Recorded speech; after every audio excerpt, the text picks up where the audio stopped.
قالت يا أسماء سأقرأ القرآن. اي احسنت. قالت إذا سمعت صوتي فاعلمي أنها الحياة، وإذا سكت. قالت لا لا لا توقف. قالت ما عندك رخصة تفتحين الباب إلا عندما يسكت صوتي. دخلت تقول أنا واقفة على الباب اسمع. سمعت ياسين والقرآن الحكيم. سمعت وين؟ عوفني روح روح إنك لمن المرسلين. تقول الله ما أجمل الصوت، الله ما أجمل الصوت. هذا الهدوء. تقول شوية سمعتها ما عنده رخصة افتح.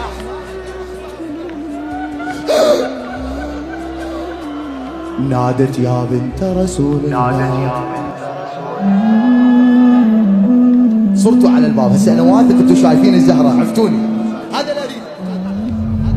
تقول سمعتها تقول عليك السلام يا ملك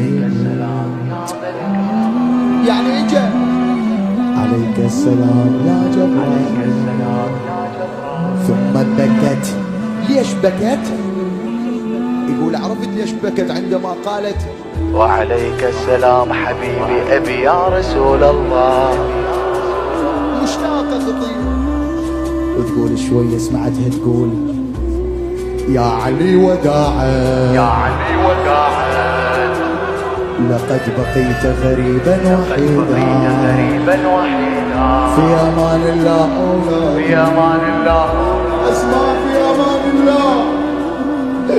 يقول فتحت الباب فاطمة ممددة نحو القبلة كشفت الغطاء عن وجهها ما تتحرك. حركتها فاطمة كلميني ما كلمتها. المصاب هنا طرقت الباب. قول فتحت الباب الحسين واقف على الباب. قالت سلامة قلبك شبيك مولاي؟